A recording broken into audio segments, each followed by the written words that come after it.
the tormented artist. You've heard the term. Hell, you may even be one yourself. I know I was.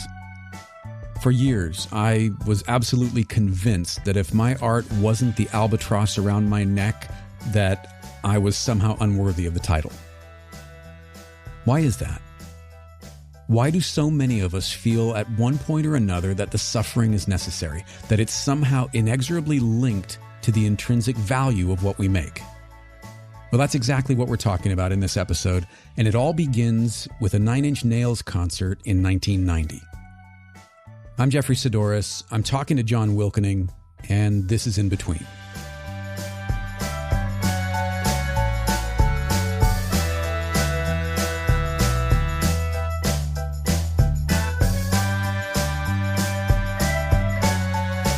Okay, so here's the setup, right? There's a story. Sure.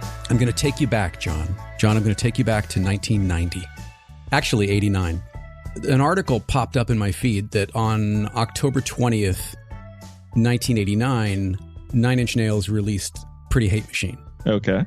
Which is now one of my favorite records, but back then, I had no idea who Nine Inch Nails was. So that record came out in 1989. In 1990, March 27th, to be exact, I was in Atlanta at the Roxy seeing Peter Murphy, because my friend Memo had invited me. He and Peter had been friends for some time, and Jeffrey, you must come to see Peter. And okay. So I went to Atlanta. I was in, where would I have been at the time? Maybe Texas? Maybe. Anyway, so I went to Atlanta to see Peter Murphy, and opening up for Peter Murphy was Nine Inch Nails. And there was buzz, right? People talking more seemingly about Nine Inch Nails, you know, in the lobby, and oh my God, have you seen this band? And I'd never heard of them. My head exploded. I was so not prepared for what I was seeing. In fact, I didn't understand what I was seeing. I just didn't have the musical, I don't know, stamina to understand it or to deal with it. But I remember being absolutely blown away by this band and by the energy of Reznor. And this was a type of music that I really didn't know much about. And it kind of took me in a different direction. And I started listening to Nine Inch Nails, but then like Skinny Puppy and Throbbing Gristle and like all of these different sort of very heavy, I guess, industrial kind of music. Anyway, so the reason for all this setup is in the article, they were talking about the success of Head Like a Hole, mm-hmm. and how Reznor had struggled with this record and just sort of toiled over this record. And yet the lead song that came out of it was Head Like a Hole, that he says he just kind of wrote and wasn't even considering putting it on the record, and was actually kind of pissed off that that's what took off, that's what got all the accolades, because he didn't feel like he put the time in, or he didn't feel like he deserved it, you know, because mm-hmm. It was almost a throwaway song. And I just thought that was interesting, that's what would upset him, you know. And he did this interview with Kerrang magazine, and he says the fact that it produced this huge reaction really pissed me off because I hadn't agonized over it. So this idea that I haven't suffered for this, and yet that's the thing that took off.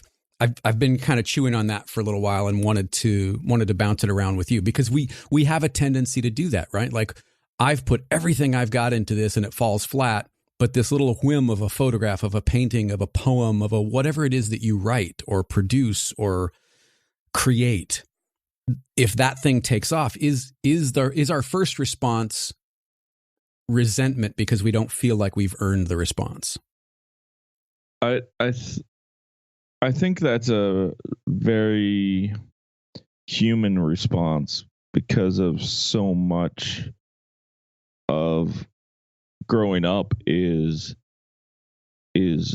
purely outcome based in terms of like effort to outcome. Right. And I picked up this, I'm not sure who said it, but basically like the only thing you can control is the effort. And so it's human nature, especially in art, to almost measure yourself by the effort you put into something in terms of its value and importance. When to the audience, the effort that you put in almost doesn't matter. They just respond to the creation in and of itself.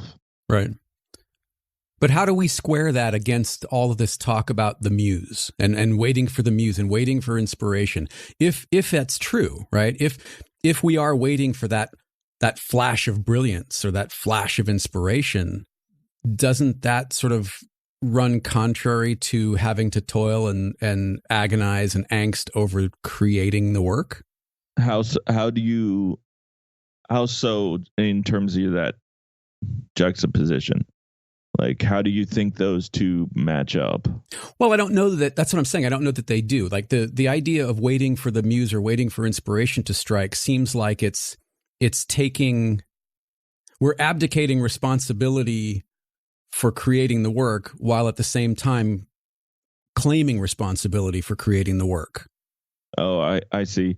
For me, the idea of inspiration is sort of a myth. Or probably closer to a fable, in that the idea of inspiration and the muse and all that is almost an engineered story to explain how we got to something great when everything else we've done hasn't reached that level. So is there no inspiration? Is there only effort? And we've sort of conflated the two? No, inspiration occurs, but it's not controllable. You know, you and I would probably both agree that we've been captured or swept up by an idea.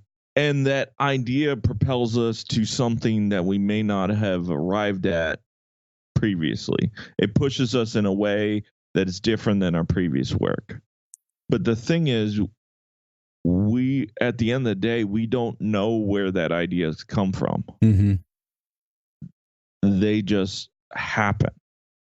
And the problem is when you look at it from the standpoint of treating sort of creativity as other work, is that like almost the factory idea of like, you show up, there's a scheduled output, like you do work, you get this result.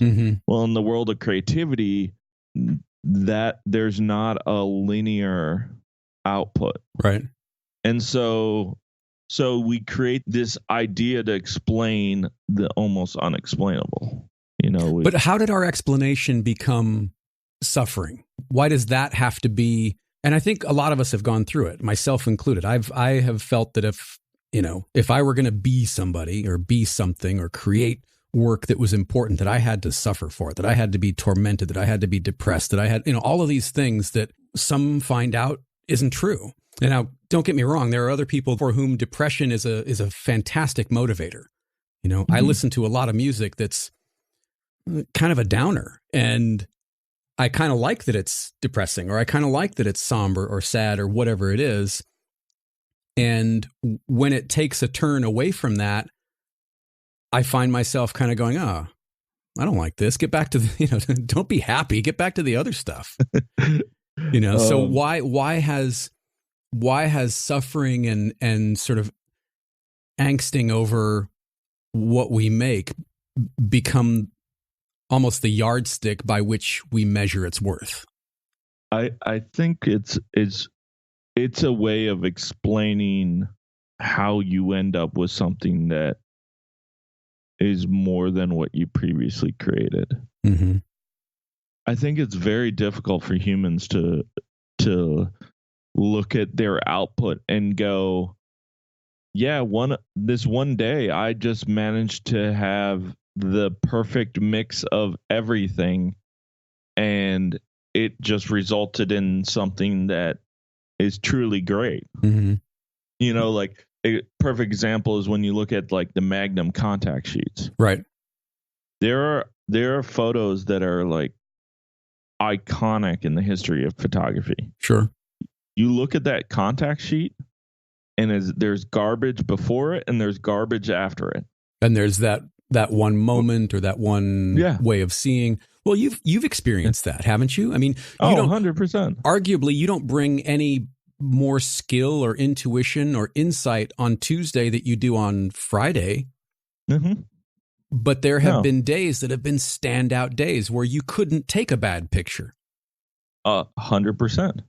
And so what happens is, in a weird way, you feel like you didn't earn that image or that song. And so we basically generate a narrative that tries to create a transactional relationship with art or creativity. Mm-hmm. That if you suffer enough for creativity, that it will give you X. You become worthy of its rewards or whatever. Correct. Yeah.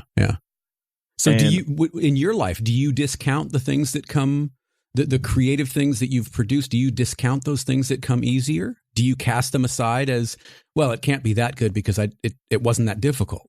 Or are you able to embrace that? So something that's difficult, I personally value more than something that comes easy. Mm-hmm. And I mean, that gets into the whole thing of why I shoot film versus digital. Right. Not because the images from one are superior to the other, but because of either how just for whatever reason, that's who I am. Mm-hmm. In that, I look at something and the struggle that is put into it, it means more. Sure. But it doesn't mean that when I like stumble on a great photograph that I immediately discount it. But what it means is that I get to a point where I get very disinterested if it's not hard. Mm-hmm.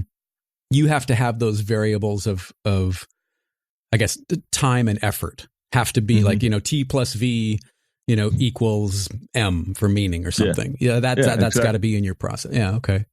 I mean, I think I'm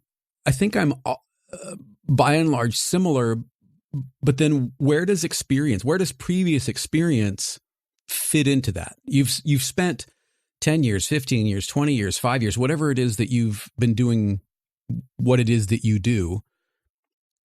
How do we factor in that as a variable that helps to make the present creative process easier? Do you know what I'm trying to get to? Yeah.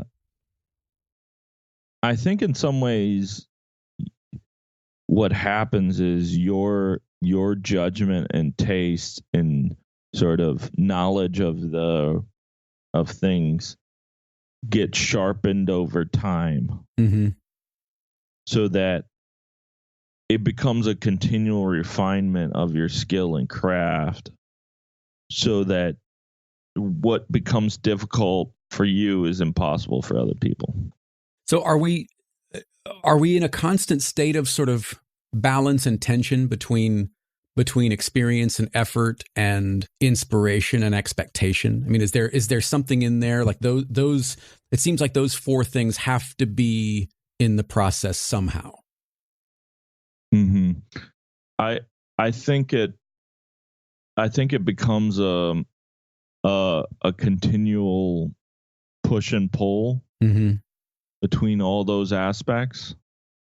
When I think of balance in that spectrum, I don't think of like a seesaw or a scale perfectly equal, like balancing itself out. Mm-hmm. I see two kids pulling on a rope equally as hard. Mm-hmm. Mm-hmm. Like that, sometimes it goes a little one way, sometimes it goes a little. Exactly. Okay. Exactly. Yeah. because I think it's one of those where if you do things that are too difficult for your skill and knowledge, it becomes impossible until it's not. Until it's not. Yeah. But you have to. You can't be doing things that are too easy because you get bored and uninterested. But you can't do things that are too hard because you'll give up. There's almost like a sweet spot of where you want to be doing things that are just hard enough that it forces your attention, right, and forces you to continually improve, but not hard enough that you give up and you get discouraged. Right. And it seems that it also needs to be dappled with those little aha moments or those little happy accidents that instead of taking you a step forward, they might take you a leap forward. Mm-hmm. Yeah. They give you those bonus points of now you, instead of just walking, you've leapt forward and skipped some of this other stuff. You may have to go back to it, but in that moment you go, oh, well, this was unexpected. Yeah. And I think that's where you get to like Chuck Close's classic, like inspirations for amateurs. Mm-hmm. The rest of us just go to work. Mm-hmm. So what's the tipping point then, if there even is one? Maybe there's not. I mean, I think for some people there's never a tipping point, but what is in your life, what's been the tipping point where there was a difference between suffering for what you wanted to create or toiling over it or angsting over it and just being engaged with it, being engaged fully in the process of making, but not having to be pulled under by it? Because I think when there is a danger, danger is maybe not the right word. There is a possibility, and I think a lot of us have gone through it. I know I have, of being pulled under by process where all that you see is the struggle and all that you see is the work and all that you see is what I'm doing isn't good enough to get out of my own way or to get out from under all of this. Has there been a tipping point for you? And if so, what was it? I think it comes down to whether you're being driven by the idea in and of itself or the imagined outcome of that idea. Mm-hmm. Give me an example. Do you have one? I mean, the classic that comes to my head is just, are you creating a photograph because that you think that photograph deserves to be in the world, or are you creating it because you think it will sell or satisfies an audience or something? Yeah, exactly. Yeah.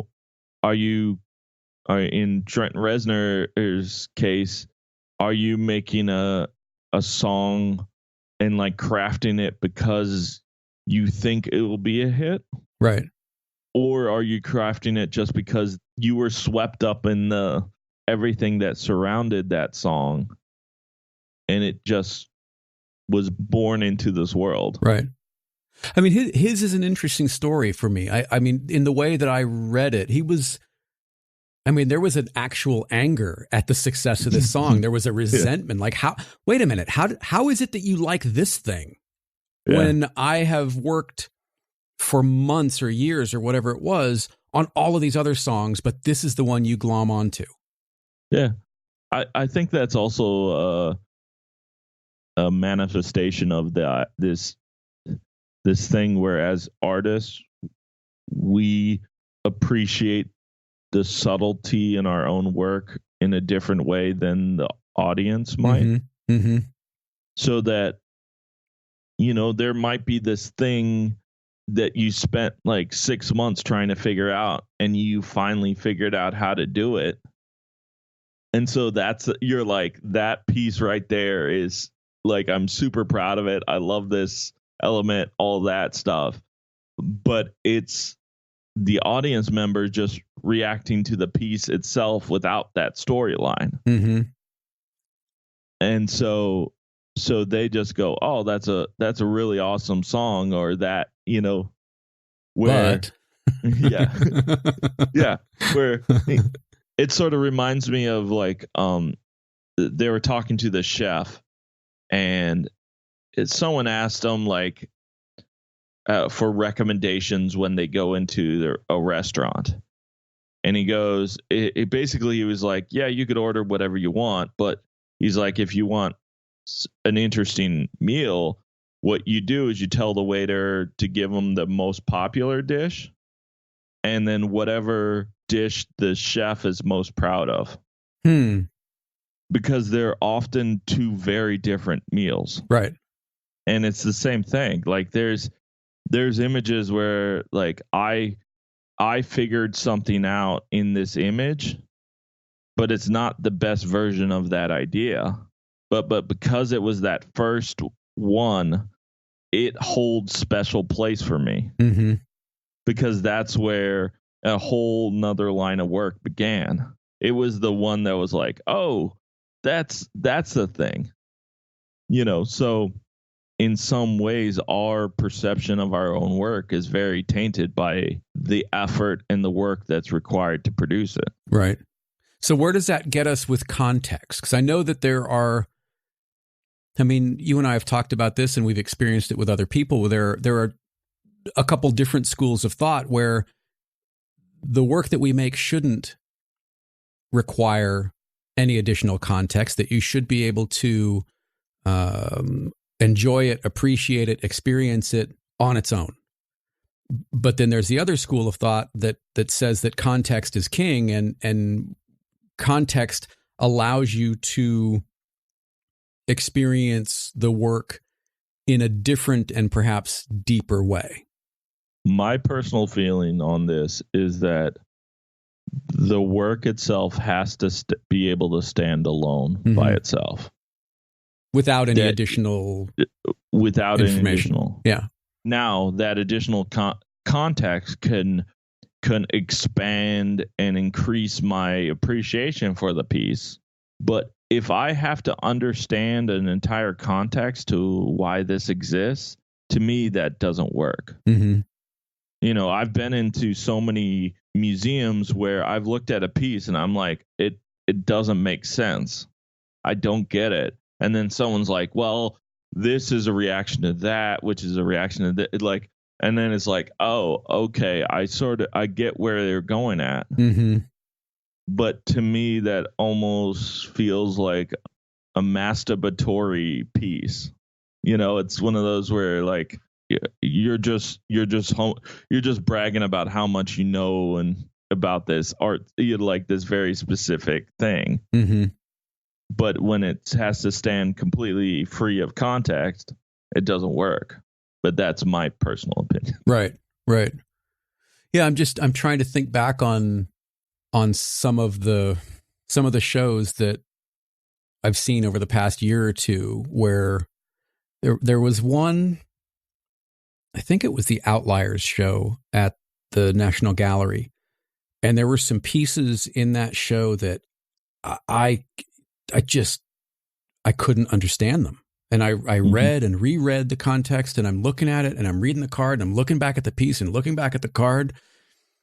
And it just didn't click at all of why this thing is here and why it's art, capital A, and B, why is it in this museum? Like, what is it that somebody else is seeing that I'm not seeing? And I'm not saying that I'm some, great understander or appreciator or curator of art, because I'm not. But if you're going to build a show around a body of work, there's a part of me at least that thinks that body of work should be able to be understood, maybe not fully, but at least enough to see why it's there. I don't know where I'm trying to get to with this. I think you kind of know, because we've got this shorthand. You kind of know where I'm going, but I'm not able to say it. Like, to me, art communicates to an audience. It could communicate an idea, a feeling, something, but it's a conversation. And like pieces that need context, for me, feel like I'm walking into a middle of a conversation that I'm not a part of. Mm-hmm.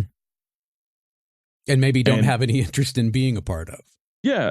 And it's one of those, like, okay, cool. You could talk amongst yourself. I'll go over here. Right. That's the feeling I get with that. Do you get a different feeling? Is there a different relationship we have with art? And I'm thinking, sort of quote unquote modern art that correlates with the rise of the sort of commodification of art, where, I mean, people are buying art not because they like it, but because somebody told them it was going to go up in value. So is there a different, and that's not 100% the case, but it is, I mean, there's a lot of art just sitting in vaults waiting to be, waiting to appreciate in value. Is our relationship, has it become different because of the commodification and because it's seen more as, in some cases anyway, as a product and not as an expression or as an experience? I think part of that, it comes from art in terms of the business side of art is a game of being cool, like selling. That's why I don't get it. Trust me, I'm same boat there. Yeah, but but there's almost like you don't know this because you aren't cool enough to know this. Why this is, like, maybe this is off base, but like there's so much of the world is going, oh, this is the hot new artist. And you're like, I don't get it. And they're like, oh, of course you wouldn't get it because he's the hot new artist. Right. Right. Like where. Yeah. You live in Ambler, PA. You're not going to get it. Yeah, exactly. Yeah, you live in Silver Spring, Maryland. You're not going to get it either. But like, you look at any of the famous artists, and you're famous like, now or famous historically famous? Like, are we talking like Jeff Koons, that kind of thing, or like Monet, Picasso famous? Yeah, okay, yeah, because like even someone like Rothko, who, if you want to say, like, it's one of those where like you stand in front of Rothko and you're like, I don't get it, but I feel something. 100% on that. Yeah. And part of the beauty of that is you going, why do I feel something? It's just colors. But it is. Like, no one has to explain to me that that's special. Right. And to me, anytime you need someone to tell you something's important or valuable in art, that's a sign to me that it's not exactly valuable. It's, as a finance guy, do you draw parallels between what's happening with art and what's happening with sort of startups and tech companies, that kind of thing, where everybody's trying to, not everybody, but we're trying to be convinced that this is the next big thing? Yeah, no, it's 100% the case. Where if if I can go on a rant about this, but like you look at don't let me stop you. You look at most of the big tech companies that are blowing up now, right? And it's like, are they an actual business? Do they make money? And that's a flat big no. Yeah, I mean, well, we're seeing Uber and WeWork and other companies that have they've blown through their venture capital and now they're hemorrhaging money. I mean, even a company like, say, Netflix. Everyone has Netflix. It's great. As a company, they're still burning through cash. Right. And it's one of those things where it's like, you haven't built an actual company yet. Tesla is a perfect example. In the last 3 years, Tesla has burned through $12 billion. Wow. Is that really? Wow, I didn't know they burned through that much. Yeah, they make great cars. They don't make much money though, do they? No, you don't make a business. Right. And unfortunately, this may be, someone may pull this back a couple of years and laugh at me, but like, I firmly believe Tesla will go bankrupt at some point in near future, because as a business, they're not, like, it doesn't make sense. But like, to go to the art world, it's one of those where like, if someone has to explain to you why this is such a good deal, it's not a good deal. If someone has to explain why something is a great piece of art, it's not a great piece of art. So how do we gauge it then? How do we gauge what is it? Do we go back to Rothko where it you just have to feel it? Because certainly there are people that know a lot more about it than, at least speaking for myself, a lot more about it than I do. Where is that information coming from? Where is the goodness gauge coming from? Who knows? And like the thing is also that they could be responding to something that's they could feel that that's great art, but you don't. And both are true. Right. Right. It doesn't. Yeah. It's not only great because I feel that it's great. It might be great to me. It's like food. I could be like, this is the greatest meal I've ever eaten in my life. And someone could be like, I don't like spicy stuff. Right. Right. And both are 100% true. Yeah. And that's a great example, actually. But the thing is, the great artworks of history, they're great because they move more individuals. Perfect example. I don't really like the Beatles. But is that really true? Yeah, I'm not out. Like, I love covers of Beatles songs. No. Oh, yeah. However, I know they are one of the greatest bands of all time because of how many people think they're the greatest band of all time. And I know that my feeling on them is the anomaly. And I totally understand it. But like, if you go name your top 5 bands of all time, Beatles aren't in that list. Were they ever? No, I know. But like, that's probably part of it because most people's parents loved the Beatles. And so as kids, a lot of people heard the Beatles. I didn't hear the Beatles as a kid. So like when I heard them, coming from like punk rock, hardcore background, I was like, what is this nonsense? I'm a Yellow Submarine. No, you're not. Sit down. How much drugs are you on? Sober up, George. Come on. I'm a walrus. pick a prettier animal.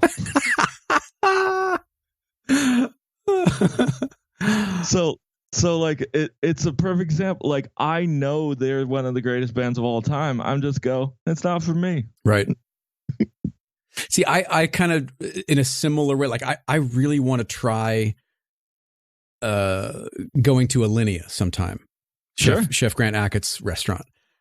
I know that I don't have the palate to even understand what he's putting on my plate. And I will probably hate a lot of it because that's just not the type or way that I eat. But enough people have put his cooking on such a pedestal who know more about it than I ever will, that I want to experience. I almost want to experience what I'm missing, I want to have that experience so that I can go, okay, this is what in this realm, this is what good is.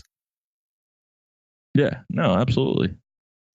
I mean, and I love tasting menus from restaurants.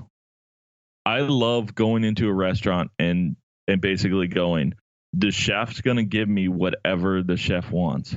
And you don't have to know what it is? Yeah. Like, you're okay not knowing what you're eating until after you've eaten it? No, typically what happens is the waiter sets the plate down and goes, this is the dish that's in front of you. Okay. This is something I've never done, obviously. Yeah. But I love being taken on a journey like that because I'm giving complete control to the professional, and he's going to take me through a range of things and flavors and things that I would not necessarily pick from a menu to eat. And I love that sort of, you know, potential for surprise. Because like if I go to a restaurant and I get a burger, I have an idea what that burger is supposed to taste like. Mm-hmm. I make burgers at home. There's a bare minimum of a burger that it has to meet to have a pleasant experience. Right.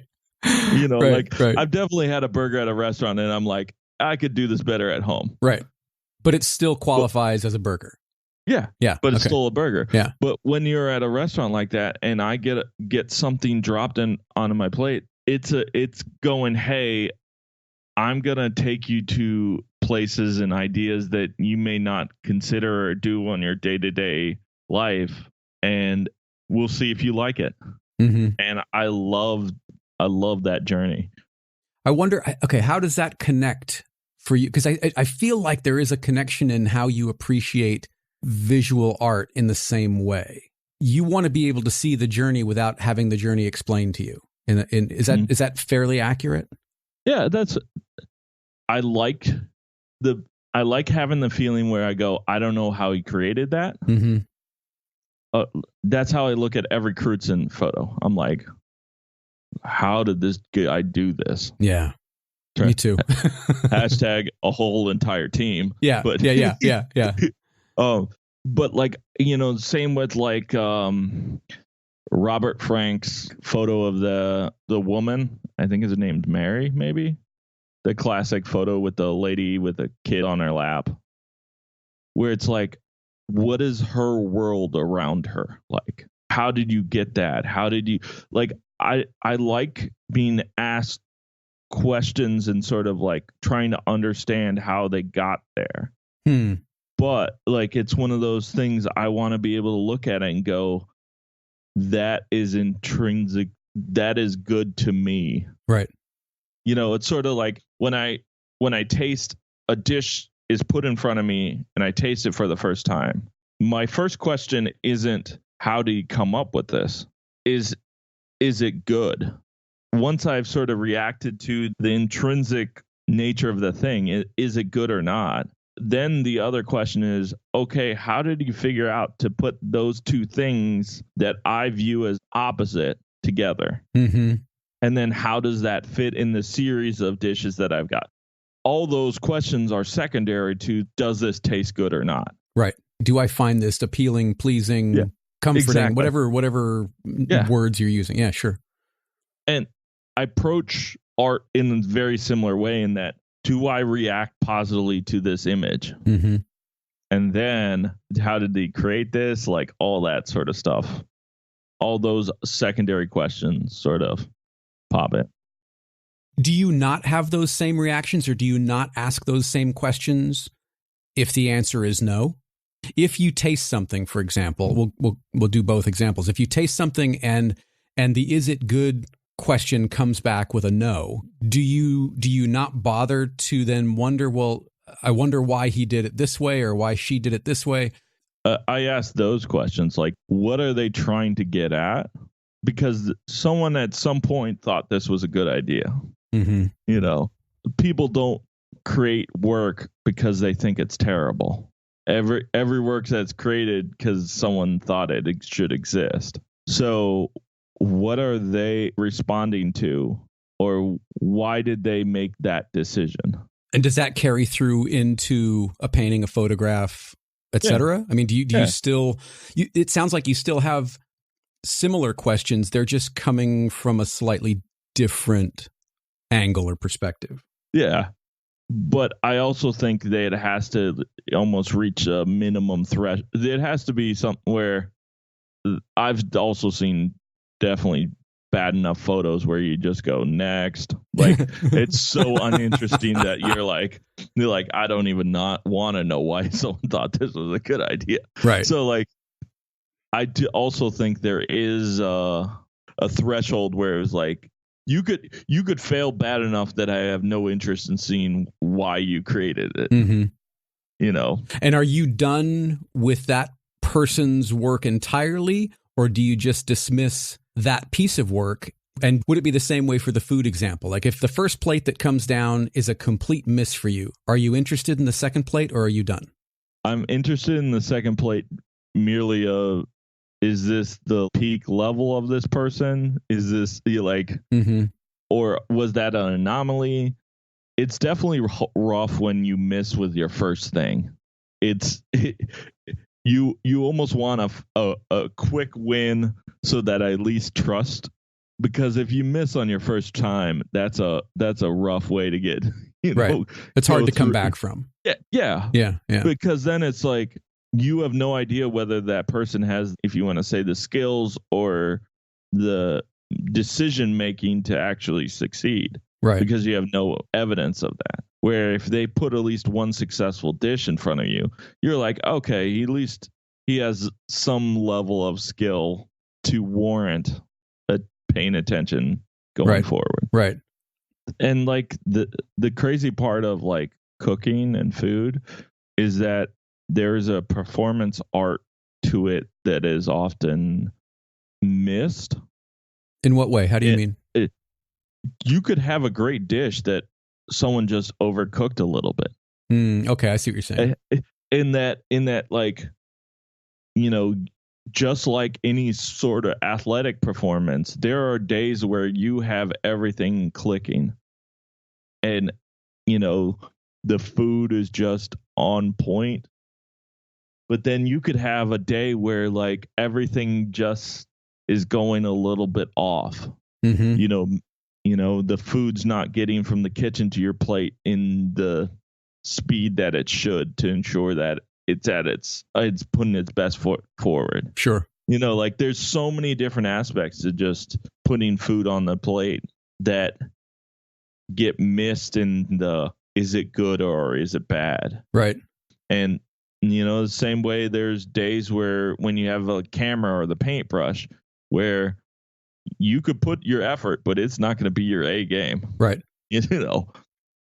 You could be, it could be just one of those rainy days and you're like, I don't feel like it today. Or even conversely, it could be a beautiful day and you're like, man, I could be at a baseball game with some buddies, like right.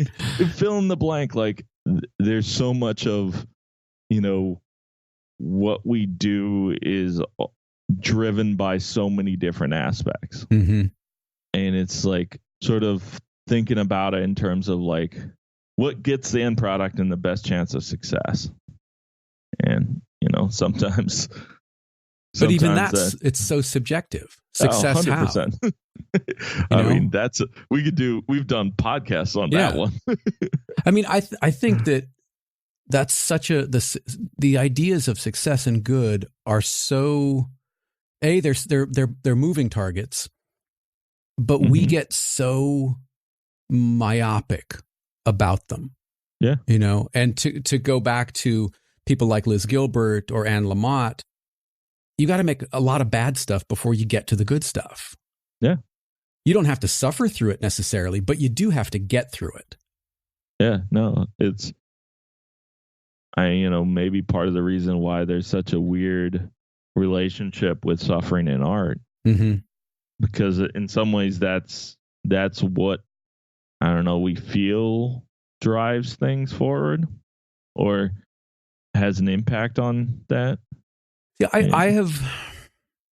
I think I'm at a place right now where I feel like I don't feel like it's a suffer. I don't feel like I'm suffering through it, because I feel like if I take that route, if I go that route and allow myself to sort of, in some level go back to college, Jeffrey, where everything was so heavy and such a struggle, and you had to, I feel like I missed the lessons that are in there because I'm so preoccupied with having to be miserable.